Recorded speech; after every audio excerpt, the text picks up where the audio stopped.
Chris Moats, and this is Faith in Politics. On this broadcast, we range from the soul to the state as we cultivate those virtues and explore those principles that help us live well as faithful Catholics in this great land.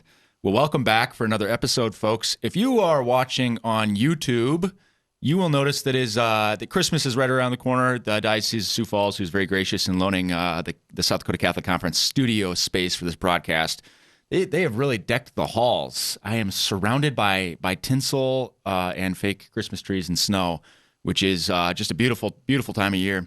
One of the just really special things that little kids will know about this time of year is just like the magic of Christmas for small children. As the house gets decorated, the tree gets trimmed, and looking forward to putting the little baby Jesus and all those major scenes around the house, and of course, presents on Christmas morning. So, speaking of children, we're going to return to a topic today that is, I think, one of the top policy issues that we just need to be talking about today as Catholics, faithful Catholics in the public square. Joining me today to talk about the education of children is Sean Peterson. Sean is the president for Catholic Education Partners, a national Catholic nonprofit. His mission is to serve the Catholic community by advancing policy that empowers families and children to enjoy the benefits of a Catholic education. Before joining the staff at Catholic Education Partners, Sean served as Associate Director for Public Policy with Minnesota Catholic Conference, or Neighbors to the East. They've got a great podcast up there, by the way, Bridge Builders, if anybody likes the Faith and Politics podcast for their drive time. South Dakota stations won't be able to tune in on the radio, but you can find it on your podcast app, Bridge Builder.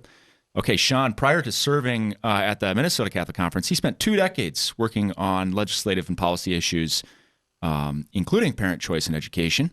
And during that time, he was president of his own government relations firm, worked in state government, serving in the administrations of 2 different governors, and as senior staff in a state legislature.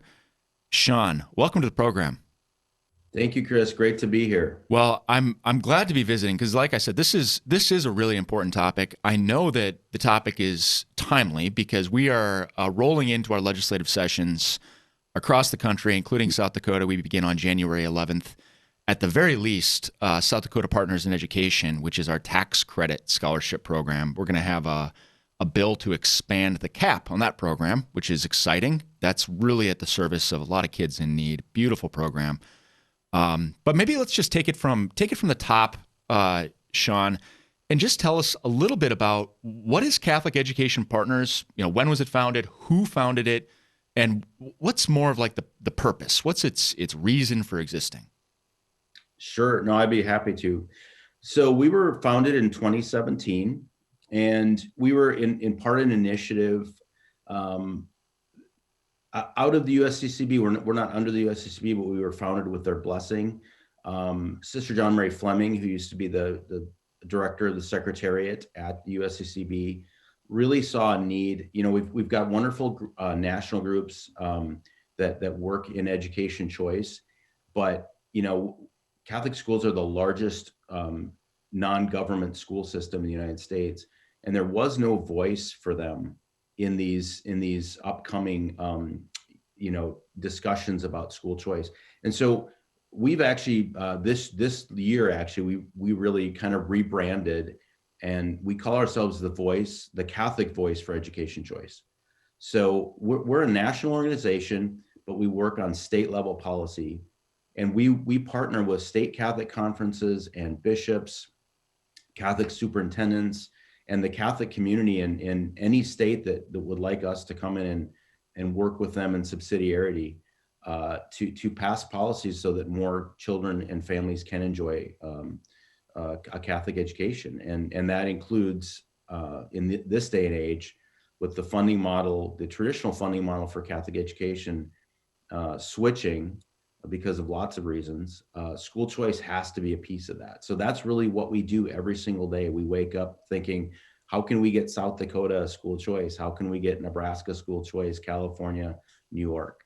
Well, and one thing about your story that I think is important and compelling is that bishops, really, this was an initiative of the American Catholic bishops to not to launch you and then control everything, but actually here's your mission.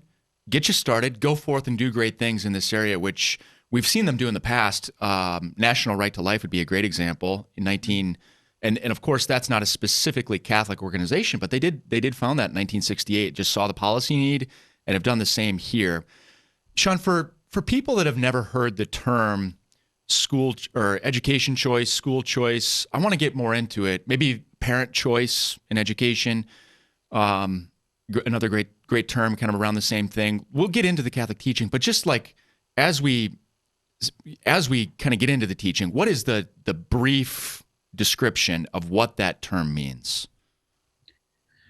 Well, I think, yeah, we do talk about education choice. I think now we've kind of switched from school choice to education choice, but really Yep. what it really means is just giving children and families the opportunity that they need to choose what's best for their children in the education world. And, at CP, obviously we would love people to choose great Catholic schools, and that's the goal, that's the mission. But really put parents in the driver's seat ultimately, and let them choose what's best for their child. And that could be a wide range of options, but they are ultimately in charge of their child and their child's education. So that's maybe a good segue into like what are some of the key building block teachings of the Catholic faith, of the church when it comes to education? Just, I mean, even broadly, not even necessarily vis-a-vis the obligations of civil government, but what are those foundational teachings? Well, just that parents, I mean, the most important one, I think you can boil it down to in a sentence: parents are first educators of their children. Yeah. That's if you could only say one thing, that's the elevator pitch. Yes. That parents are first educators. And so, I'm sure we'll talk about it a little bit, but as such, then the powers that be, the civic authorities, and everyone else has to not only respect that, Yeah. but should really create conditions where that can thrive. And Yes. so, there's the kind of the best basic document that we have is Gravissimum Educationis, and that was promulgated in 1965. And that document really is kind of the premier document of the church on this teaching. And it says parents are first educators of their children, and the state has a duty to ensure that parents can make those decisions and those choices. And like it or not, that economics is involved with those decisions, because not all parents can naturally write a check or always necessarily get a scholarship either from the church or from their school of choice. So, and we do have a lot of great documents. If people want to read further, we've got a lot of church teaching and documents on our website that we'd love, people to go to and read those. They're beautiful documents that the church has produced on this topic. Yeah, you mentioned Gravissimum Educationis. I don't know if my Latin pronunciation. Somebody can. You're just better than. Yeah, one of our Latinists can email me and tell me how I did. But I mean, I think it's, for me, this is one of the pieces of our catechism and pieces of our Catholic tradition, including a conciliar teaching, the Vatican Council II, that I didn't know, growing up, being raised as a Catholic. I guess I kind of, I did go to Catholic schools, and I maybe heard my parents talk about it at times that, they were making a sacrifice and that they were paying for education twice. But I didn't really know that it was part of Catholic teaching. I'm going to just, if I can, Sean, read from the Catechism, which is reciting this Second Vatican Council teaching, which is in turn sort of reciting the ancient tradition of the Church. So here's paragraph 2229 for folks who want to follow along on the scorecard at home in the Catechism. As those first responsible for the education of their children, parents have the right to choose a school for them which corresponds to their own convictions. This right is fundamental. And I just want to break there for a minute. And so this right is fundamental. I think, correct me if I'm wrong, Sean, but I think what it means by saying it's fundamental is that we're not talking about even necessarily like an internal church discipline, like a uniquely Catholic thing, thou shalt not eat meat on Fridays in Lent. But we're talking about like this is a fundamental thing that belongs to all parents, Catholic parents, but all parents. So it goes on, as far as possible, parents have the duty of choosing schools that will best help them in their task as Christian educators. Public authorities have the duty of guaranteeing this parental right and of ensuring the concrete conditions for its exercise. The compendium for the social doctrine of the church and Gravissimum Educationis, they use the language of civil authorities have the duty to provide public subsidies, which is, I can't think of that many places in Catholic teaching where the teaching is saying how government should spend its money. That's how important this is. Oh, absolutely, Chris. Yeah. Yeah, no, yeah, and I often it's interesting when I point it out to our secular partner and our other religious partners when we're talking about these things, when I introduce them to Gravissimum, they're really just blown away Yeah. because this document precedes the school choice movement by decades. And when they read this, they're like, it's such a beautiful statement. It's such a beautiful teaching. And it's not just one that is just, as you said, applicable to Catholics or other Christians, or it's applicable to everybody. And no matter what kind of education they want to choose. So yeah, it's just a lovely teaching, and we're so blessed to have these documents in our church. I want to read one more thing, Sean, and just ask for your comment. This is from the Compendium in the Social Doctrine, paragraph 241. And what I'm going to read is maybe challenging to some people, but this is part of our Catholic heritage. This is part of teaching. And so I actually want to put it out there and like, let's stir the pot a little bit and actually think about this. So the refusal, this is again, paragraph 241 of the Compendium. The refusal on the part of civil authority, the refusal to provide public economic support to non-public schools that need assistance and that render a service to civil society is to be considered an injustice. And I'm like, oh, whoa. So we're not just talking about freedom of parents, but we're actually talking about a principle of justice at stake here. And then it goes on, whenever the state lays claim to an educational monopoly, it oversteps its rights and offends justice. Wow. Okay. So we're actually resisting a state monopoly on education. The final two sentences. The state cannot, without injustice, merely tolerate so-called private schools. So if we're just sort of tolerating them, that's unjust. Such schools render a public service, and therefore they have a right to financial assistance. So you go back to like the Constitution of South Dakota and the Constitution of most states. It makes clear that like the state has an interest in educating future citizens. That's, to have a republic, you have to have educated citizens. So there's a state interest there. And like Catholic schools are providing a great service to the body politic. What comes to mind when you hear that, those sentences?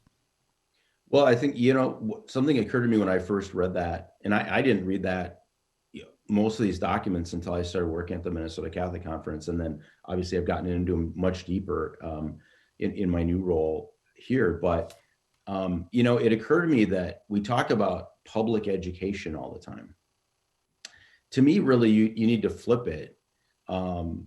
We talk in terms of government schools and non-government schools, because really that's what they are. That's just the delivery model. Yeah. But to me, public education is the education of the public. And we have to, we've got to wrap our head around the idea that is not always going to be in a government-built, government-run school. Catholic schools have been educating good citizens and members of the public for 150 years in this country, and actually longer. If we look at the first schools, as we sort of know them, with a teacher and pupils and sort of a formal class setting in a day, were Catholic schools. Yeah. Dating back to the 1600s in the New World in America. Yeah. Starting in St. Augustine, Florida. And so I sort of say to government schools, we need them and they serve a purpose, but it's sort of welcome to the party. We've been doing this a long time, not only in Europe, but in the United States and all over the world. And so, yeah, we have to stop thinking of, oh, these are public schools, sort of like they're somehow a level above, or they should be raised above, or that they're even a sacred cow Yeah. uh, that cannot be challenged or, or funded. And we don't, consider funding other forms of school. Well, and I want to plug your website real quick. It's catholiced.us. If you're just jumping into the program, Chris Motes here speaking with Sean Peterson, president of Catholic Education Partners. Great organization. We're talking about parent choice in education and are kind of walking through some of the church teaching. catholiced.us. If you go to the resources tab on your website, Sean, I was blown away. I think these are maybe some updates to the website more recently, but you've got this list of important church documents going back to Spectata Fides, 1885, Pope Leo the 13th, all the way up through Pope Francis, 2014, address to the participants of Congregation for Catholic Education. I gotta go through and read some of these things because there's a great list of Catholic resources, including Gravissimum, Second Vatican Council, including Ex Corde Ecclesiae. One of the resources too that you've got plugged on your website is this great little book, The Holy See's Teaching on Catholic Schools. Archbishop J. Michael Miller, former secretary of the Congregation for Catholic Education. Can you tell us, Sean, why this book, and I think it has its own little like standalone blog post page kind of thing. Why is this an important book? That's just I would say that's probably the best summary on Catholic schools and Catholic teaching of why we have Catholic schools, what Catholic schools really should be in the United States. Archbishop Miller just did it's just a beautiful little tome that, anyone can get. It's a quick read, but it's just so succinct. And so it's important enough that we put it on our website. Yeah. Because there aren't a lot of, I would say there aren't a lot of wide, if you look at other things, if you look at issues of life or marriage or, other social justice teaching or poverty or immigration, there's so many references and there's so many great things written on that. But this little book is just, it really is a gem. Yeah. Only 65 pages too. As you mentioned, it's a pretty succinct read. I mean, I pretty much carry it with me when I travel. Like, yes. It's just one of those that goes in the, I know I can go on our website and I can look it up if I want, but it's kind of one, it's dog-eared. It's highlighted because he just did a beautiful job, and something that, fairly recently written. So something you would think probably would have existed for the last 50 years. But it's just I just can't speak enough about it. So I would really encourage, it should be, as soon as someone becomes the first year of Catholic teaching, that every principal should give every teacher in their Catholic school that book. So as we talk about some of this church teaching stuff, there may be people out there, whether they're lay citizens, maybe they're policymakers, maybe you're a priest, like, okay, let's be concrete. Let's get down into the weeds here. I already mentioned South Dakota Partners in Education, a beautiful, really wonderful tax credit scholarship program that is really aimed at serving those kids who are most in need, those who really have no other entryways. But there's another policy tool out there that is growing in many states that I'd like to talk about a little bit. Can you tell us, Sean, what is an education savings account?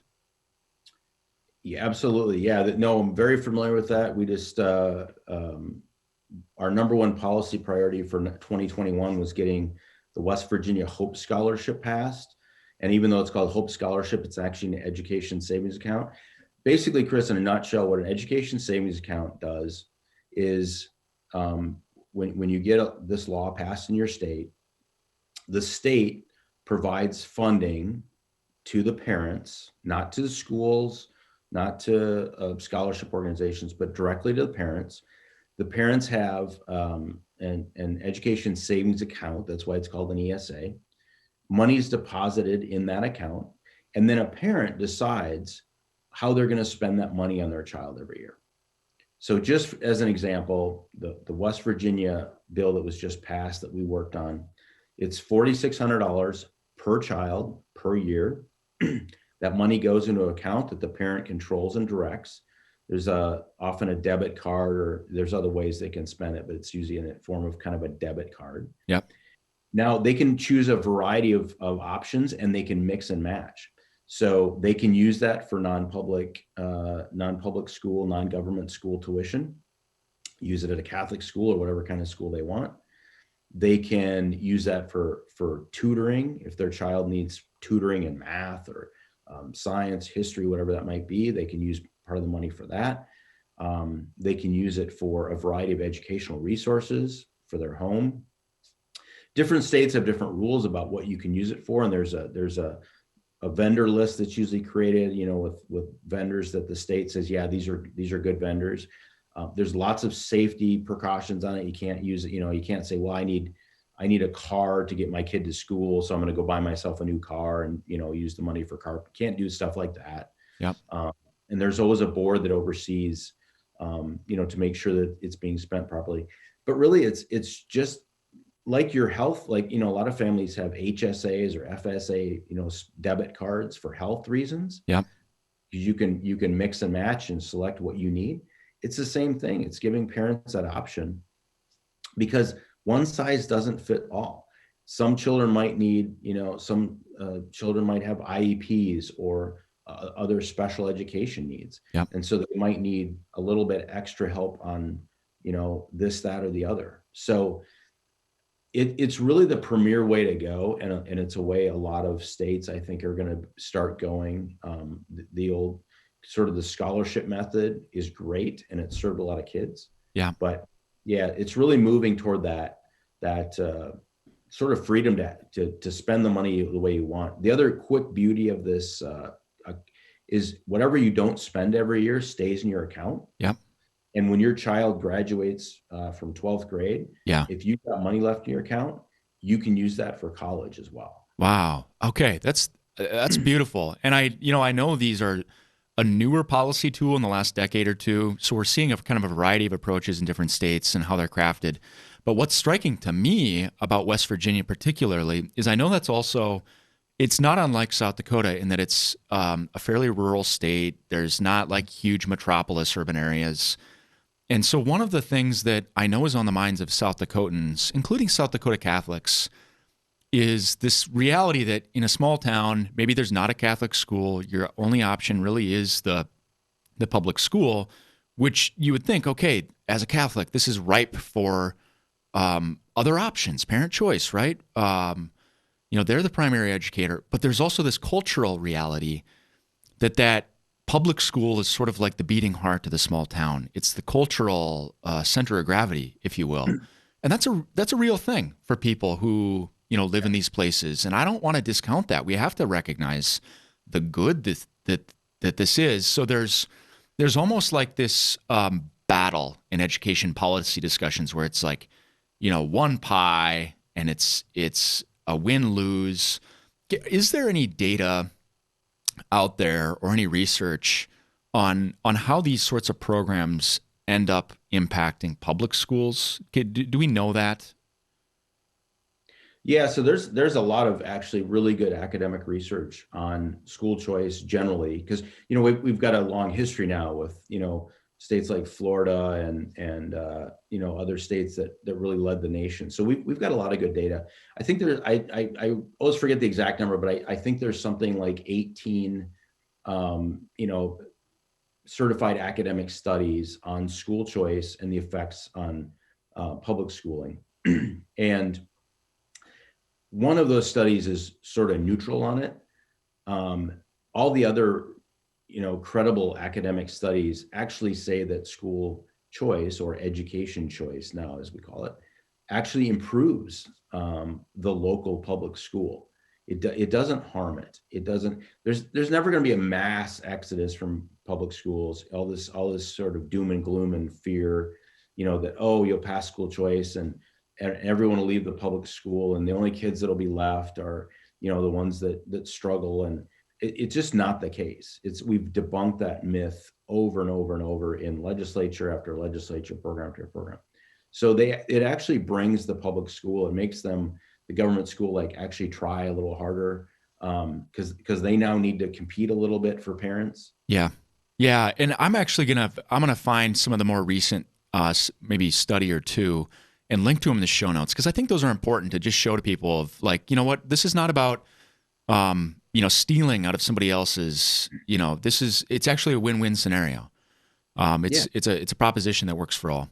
So Sean, we've got maybe a minute or two left here. Can you just speak to maybe what you're up to right now, or how you've seen COVID change this conversation and what you're seeing out there? All right, I'll say both of those are actually linked, Chris, to Yeah. what we're doing now, because 2021 was a great year for education choice. 21 states passed with 3 new programs, and then there was 18 expansions of programs. So we think 22 and 23, there's just going to be more of that, and COVID played a huge role in that for a couple of reasons. I think COVID sort of showed a little bit with government schools that the emperor had no clothes. And it really opened parents' eyes to the fact that, gosh, you know what? These schools don't always serve my kids. A lot of parents that were just kind of happy sending their kids to the local school. Yeah. Well, when they shut down, when their kids weren't being educated or they were on distance and that wasn't working for their child, they looked for other options. Yeah. And so thanks be to God, our Catholic schools around the country stepped up, opened up, and fulfilled their mission of educating children. And so a lot of Catholic schools are actually up in enrollment. And I've talked to some superintendents around the country, and they're staying there. Like, those kids are staying there. So, which is great. And then I'll just say, another couple issues that are coming up, critical race theory, a lot of the LGBTQ issues, those things are also, while they're smaller issues, but they are driving a lot of parents out of public government schools, and they're looking for other options. So just a lot of these things have come at the same time, and we're seeing a real surge in non-public education and Catholic schools. Sean Peterson, thank you so much for joining the program. Thank you, Chris, and a very Merry Christmas to you and your family and all your listeners. Thank you, and to you as well. Dear listeners, thank you for tuning in. As always, don't hesitate to reach out, sdcatholicconference.org. Click Contact Us. Until next time, live well.